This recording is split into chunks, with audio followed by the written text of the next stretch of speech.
Season 8 of the Eccles Business Buzz podcast. I'm your host, Frances Johnson, and I'm so glad to have you back. This season, we are really excited to be diving into the new strategic direction, priorities, and goals here at the David Eccles School of Business. We'll be exploring exciting new programs and experiential learning opportunities aimed at student success. We'll be talking about how our faculty, alums, and donors are making a positive societal impact here in Utah and beyond. And we'll discuss how all of these efforts help elevate the reputation and the legacy of the Eccles School. To help us kick things off, I'm joined today by Allison Boxer. Allison is the James Lee Sorenson Presidential Endowed Chair in Applied Research here at the Eccles School, as well as an assistant professor in the Department of Entrepreneurship and Strategy and the Sorenson Impact Institute. Allison also serves as strategic advisor to the dean and helped guide the Eccles School's recent strategic planning process. Allison, thank you so much for being here today. Thank you for having me, Frances. Well, I want to start out by addressing an elephant in the virtual room, which is that this idea of strategic planning often gets sort of groans and eye rolls. People think of it as more of a buzzword than actually something useful or something that delivers practical results. So I'm hoping before we dive into our own new strategic plan and priorities, you can tell us why this was something that was important for the Eccles School to do right now. Why is it really actually a necessary exercise? And why was it beneficial for the David Eccles School of Business? Sure. Thanks, Frances. First of all, the process isn't quite over yet. So we'll talk about process and priorities, but I can't give you all of the punchline at the end quite yet. But I hear you. It is the big elephant in the virtual room. And I think that strategic planning can be done in a not very helpful way, which is essentially putting every idea that comes to mind into a document and saying we're going to do all the things all the time. And that's just not very helpful. But the real point of strategic planning is to bring clarity to what's most important to an organization and align everyone, staff, faculty, students, everyone around key priorities so that we're all rowing the same direction. And especially when an organization has a new leader, as we do with Dean Dirks, a strategic planning process can really help set the context and lay out the key priorities so we're all on the same page. I think right now for the David Eccles School of Business, it's particularly a good time or important to do strategic planning for a couple reasons. The first being we do have a new leader. So it helps both him and the institution understand where we're going. And as a part of that, we heard from a lot of stakeholders. I think Dean Dirks heard from a lot of stakeholders at the beginning of his tenure that the Eccles School has grown significantly in recent years. And there are just so many strengths and so many new and exciting things that have come online in recent years. And now is the time to take stock and really set clear direction to harness the potential of the school for the future. So there's a few contextual considerations that we were thinking about leading into this process. Things like the university's ambitious vision. I mean, the university has a new leader and a new vision. And so thinking about how do we as the business school fit into that vision and align with that vision, particularly in student success. Thinking about leveraging the huge growth that's happening in Utah and Salt Lake City's strengths and opportunities as it's a vibrant and growing place right now. And then thinking about how business is changing right now with so many different factors. And so how do we prepare students for the future of business? And so I think, those three elements really are setting a new context for the school. And it's helpful then to think about what are our priorities amidst this environment that we're in. So again, the strategy is really to focus on key priorities, building on our strengths, and then, practically speaking, a strategic plan will help us lay out where we invest our time and energy going forward so that we're not trying to do all things to all people all the time. I think that's a very relatable experience that we've all probably been in a position where we feel like we want to do everything everywhere all the time. We know we can't. It's easy as people to get burned out when we operate in that way. And I think it's useful to then sort of extrapolate that to an organization and say, okay, an organization can also burn out, right? We do have these strengths, we have these successes that we can really build on. But if we aren't strategic, about that, if we don't really lay out our priorities, then the organization itself can burn out and we lose the value of those successes. And I also really appreciate Allison you giving us some context where, what is the environment that this plan lives in? It's not just that it lives in the Eccles School and the things that we're working on there, but the Eccles School lives within the university lives within the economy of our state. And, the economy of our state lives within the economy of our country. So, how do we really make sure that we are a value add in all those places up the chain and really setting ourselves up for success to be um, really contributing partners in those places as well?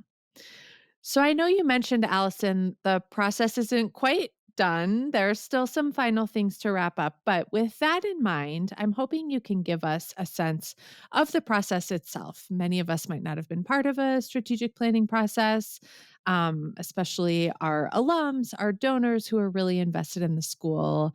I think this is something that we would all love to hear about. Where did the process start? You've talked a little bit about that.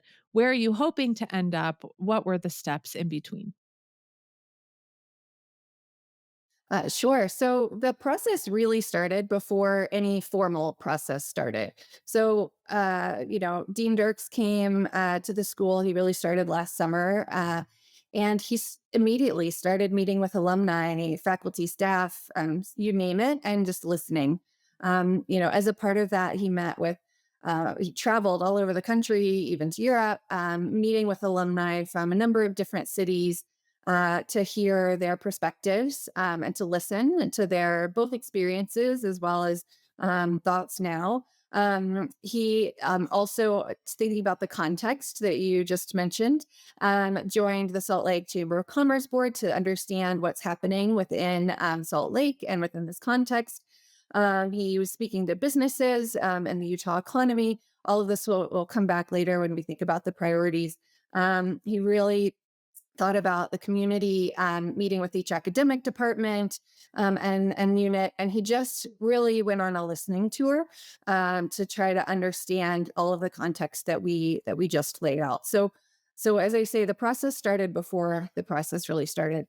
But then when we wanted to go into a formal strategic planning process, we did decide to hire an outside consulting firm. We're working with Cicero. And the point of working with an outside consulting firm is really to get outside thinking and perspectives that can help us think differently about what we're seeing, get new and fresh ideas. I think all of us are so embedded in the school and so embedded in the day to day that it can be really useful to have somebody from the outside shed light on or bring fresh eyes to the challenges that we're seeing. As I mentioned, we worked with Cicero. We really I like that they are a local firm that really understands our context. But they've also worked with other higher education institutions across the country, so they can bring ideas from what they've seen across from other higher education institutions. And it can also be really helpful to have an outside party gathering some of the data that we need in an unbiased way. So they've been really instrumental in helping us through that.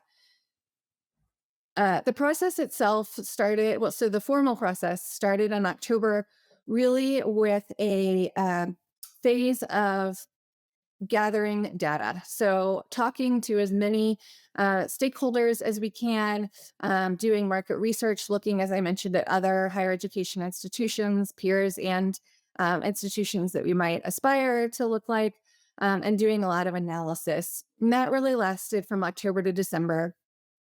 January, February, and a little bit into March is the period of the process where we've been in strategy design and development.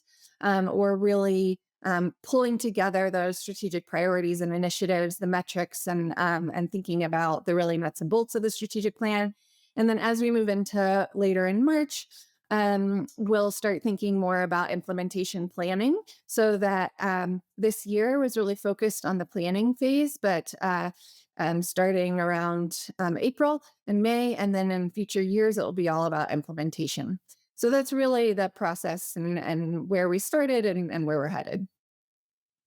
And from this process, Allison, three strategic priorities emerged. So I assume there was just a ton of information, right, that came in when you're talking about all the stakeholders who are involved, all the different experiences that they have, and the different priorities that they have, right?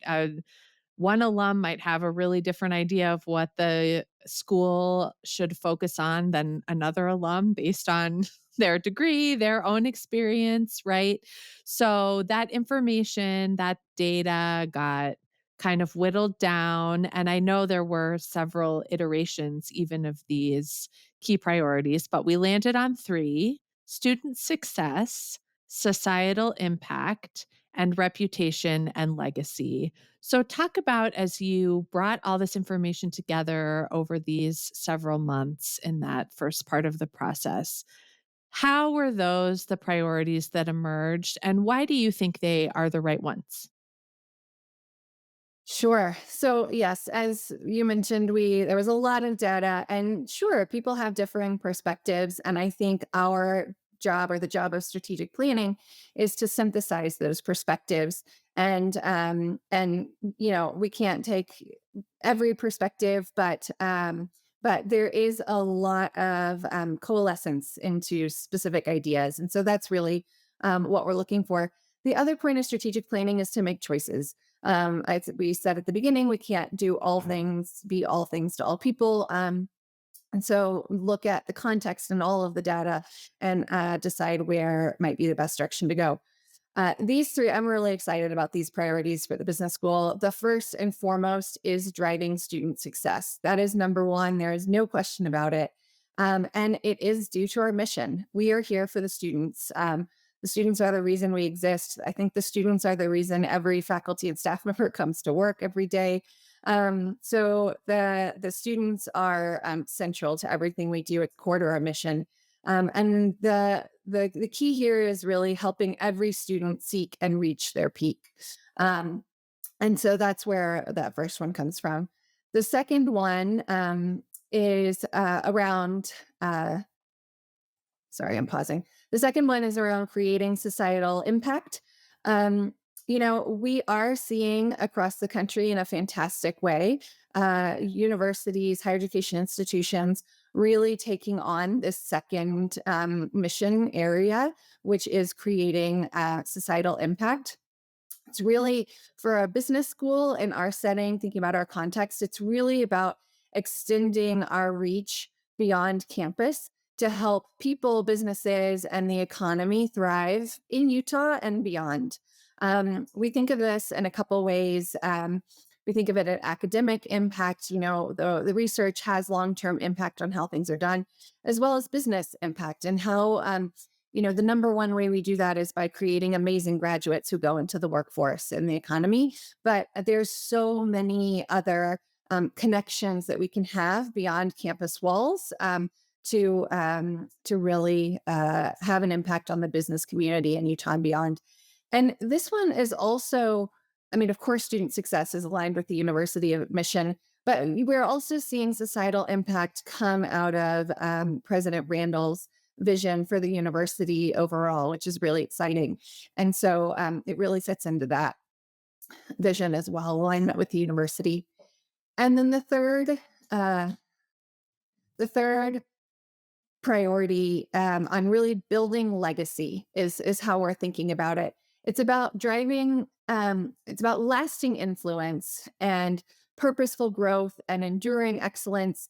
It's about, the David Eccles School of Business, I learned recently, has been educating students for over 100 years. And so this priority is really about making sure that we are here for students for the next 100 years and beyond.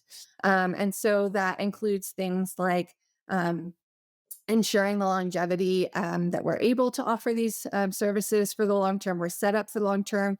It's things like our legacy with our alumni. It's all kind of everything built into that we're thinking about the future, not just today, and we're building a great future that will be there for students over the next 100 years. And of all the ideas that came out of all these interviews, all this listening, all this data, why do you feel particularly good about these priorities? You mentioned you're really excited about these priorities for the business school. We can see how they align with the university. I think they also align with what students want, right? Students want to be making a positive societal impact. Obviously, they want to succeed during their time at the school. And I think they want to be part of a legacy and an organization that has a good reputation, is well thought of. So why so maybe I've just answered my own question, but as you mentioned that you're excited about these priorities, why? Why are these the right ones to be focusing on out of everything that the school could be thinking Right. Well, you did just answer the question for me. Thank you. about? But it's so mission aligned. I think that in higher education today, you can see a lot of public perception, a lot of cynicism coming out of kind of the goals and aspirations of higher education, or where they're focusing their time, energy. And I think that I've maybe seen that in other institutions, and I think that having gone through this process, having worked with Dean Dirks and the leadership team, that it is just so truly um, based in the mission and what's best for students, and how can we really be the best institution, the best business school we can be.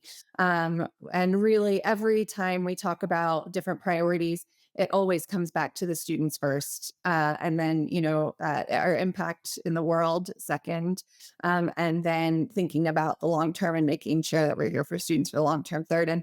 And so to me, it just is so um, wholesome, for lack of a better word. It is truly what I would want to see out of an institution that I was a part of. So I love that, wholesome. Business doesn't always have a wholesome reputation, right?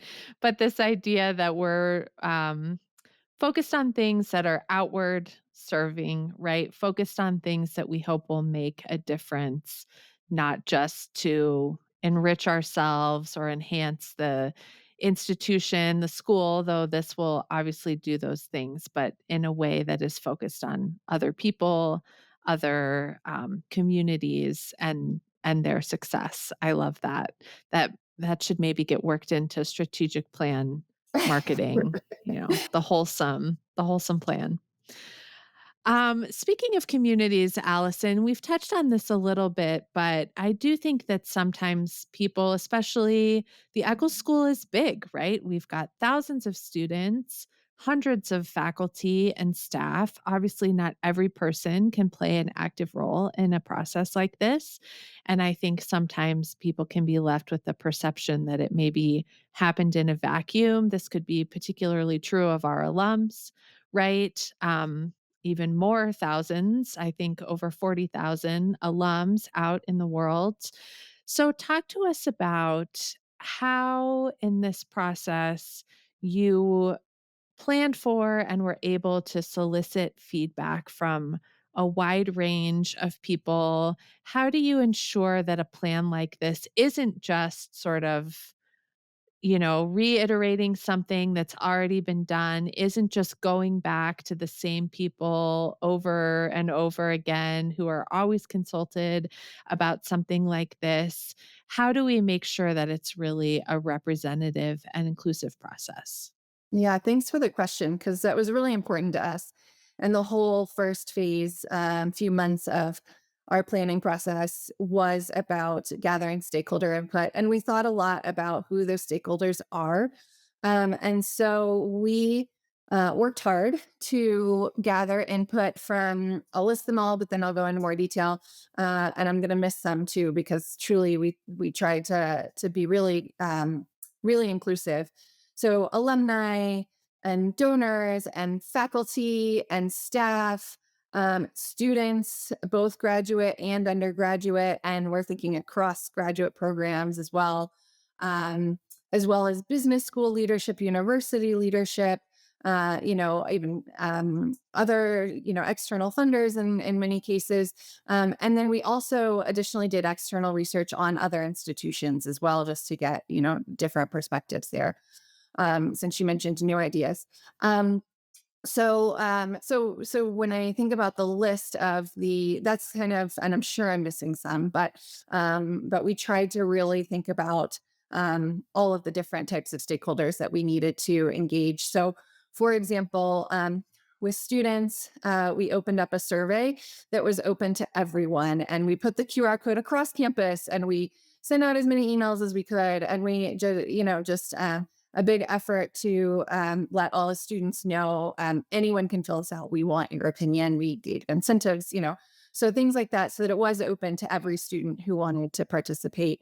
Focus groups we did for the graduate students across every graduate program, and kind of made it open to let whoever could attend. So we held those conversations. We held conversations with faculty and staff during faculty and staff meetings. We, held a special meeting of specific, like the centers and institutes, of the department chairs. So kind of various ways of engaging those stakeholders, alumni and donors through various groups that already exist. So, we do have the Young Alumni Council, and we have the Dean Board, and we have the Eccles Advisory Board. So in those kind of formal ways, as well as through a number of different meetings, a number of different kind of one-on-one meetings, as well as group webinars or dinners or other things like that that Kurt would attend and host. And then, business school leadership through interviews, and sorry, university leadership through interviews. And gosh, I still am missing things, but hopefully that gives you a picture a little bit of how we were trying to include all the various different stakeholders. And I think it's great to hear that that was important to the process, right? That that was a priority because it does take a lot of time and a lot of effort. I know Dean Dirk spent a lot of time on the road, right? Eating a lot of restaurant meals, taking a lot of people out to dinner. Certainly, you know, it was also time on the part of students and faculty and staff and everyone who was willing to take a few minutes to share their perspective. But I think it is reassuring, even if maybe you or I are not a person who was approached directly to participate in the process, to know that it was a truly representative sample. Yeah, I hope that strategic planning never happens in a vacuum. That is not best practice for our strategic planning, and we did, I can say, work really hard to engage as many audiences as we could. Well, Allison, looking to the future, and I think it's probably important to note that a strategic plan is never really done, Yes. right? We should always be thinking about it, adjusting it, seeing how it's working. And we'll talk about that in just a minute. But looking ahead, what are our sort of immediate next steps? We know the process isn't quite finished. So, how do these priorities, right, that have been solidified. I know Kurt and lots of other people have been talking about them a lot. This is what we're focused on. These are our guiding priorities going forward. But how do they get turned into practical goals and actions that actually accomplish something? Yeah, that is a great question. And I can tell you we are in that phase right now. So currently, we're in the final stage of strategy design and development, where we're testing the story with many stakeholders, as I previously mentioned, where it's feasible. And it's really now what we're doing is taking these priorities and going the next layer down to our specific focus areas and even concrete initiatives that we will focus on over the next 5 years to achieve those priorities. And then, of course, there will be metrics tied to each of those initiatives, as well as each of the different priorities to help us understand in 5 years how we've done, right? Because I think accountability, measuring our success is really important to a process as well. And then once that plan is completed, within I'd say the next few weeks to a month, though I love that you mentioned, and I want to say as well, it's always considered a living document. Things change and we need to be flexible, but it will be our guiding document. Then we move into implementation, and implementation is really, in my opinion, the hardest part of the whole process. It's where we do the work, and we will have task forces throughout the school for each of the different initiatives that we're putting together to really bring in the faculty and staff into this implementation. And a key aspect to remember, I think, with implementation is that sequencing is key. As I mentioned before, we can't be everything to everyone. We also can't do everything all at once, right? So if we have a 5-year strategic plan, we're not going to do everything on day one. We're going to phase the different pieces over those 5 years. And without that, we don't have the focus that we need. So that doesn't mean anything's not important because it happens later. It might just mean that it needed to come later, or we can't do everything all at once. So we're currently right now in the phase of laying out what needs to happen first, followed by what needs to happen next, and how that sequencing will go, where we put our efforts when. And then the last thing I want to say is that implementation, and it goes back to your first question too, Frances, about eye rolling when it comes to strategic planning. But at the end of the day, I always say that, because I worked in strategic planning for many years before coming to the university, I always say that I want the strategic plan to be dirty, not dusty. I don't want this plan to sit on a shelf and gather dust. It was a really cool exercise we did for, that one year. I want it to be on people's desk with dog-eared pages and coffee stains as a sign that it's a part of their daily life and being referenced, and that we're really using it. And so I think that's the key implementation as this document lives over the coming years. And I think not just that it's dirty in the sense that it's part of our everyday lives, we're using it, we're touching it, we're thinking about it, but also that there will be roadblocks in the implementation, right? I think sometimes we think the plan is done, we know what we're doing, and now everything will just happen perfectly, right? We can fall into that trap in our personal lives and our personal professional lives as well, and then be really kind of surprised or disappointed or thrown off track when things just don't work out the way that we expected. And so I think as we put on our hats as stakeholders, right? Anyone listening today is a stakeholder of this plan, whether you're a student, whether you're an alum, faculty, staff, even a community member, because we are part of, the community where we exist and the community where we live. We are all stakeholders to this plan, and we need to exercise a little bit of patience and a little bit of grace to just remember that we're probably not going to do everything perfectly, right? There must be some space for kind of trial and error as we take things from an idea to an action. Of course. Absolutely. I mean, everything's iterative. And as we started with the context, context may change and we may need to revisit some things.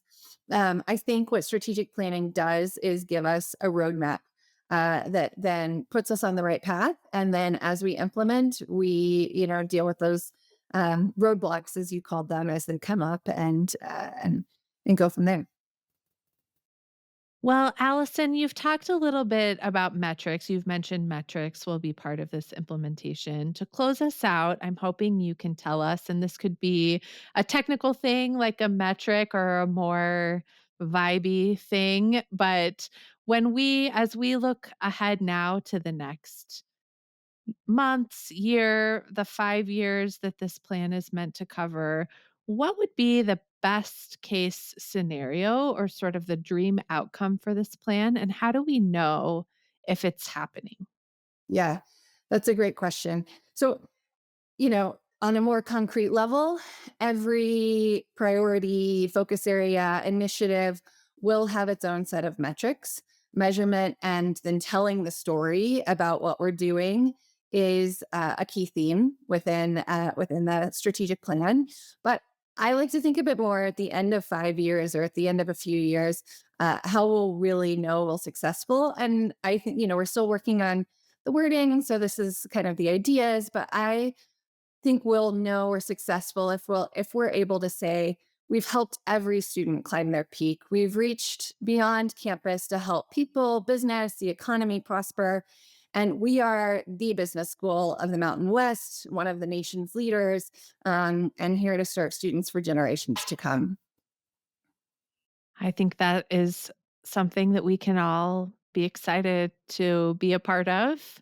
And we will be in the subsequent episodes of this season talking about these specific priorities in some really exciting ways that we're already working towards these really important priorities and really ambitious goals. But for today, Allison, I'm so grateful that you joined us to really kick us off and let us know how we got where we are and where we're going. Thank you so much for joining me today. I'm really excited about it. And thank you for having me, Frances.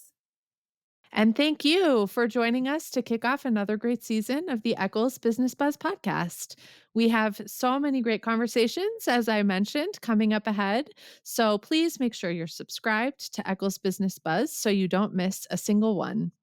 We'll be back with our next episode in 2 weeks, talking about some exciting new ways the Eccles School is approaching this first priority of student success. Until then, you can always follow us on Instagram at Eccles Alumni for all the latest news from your Eccles Alumni Network. Until next time. Eccles Business Buzz is a production of the David Eccles School of Business and is produced by University FM.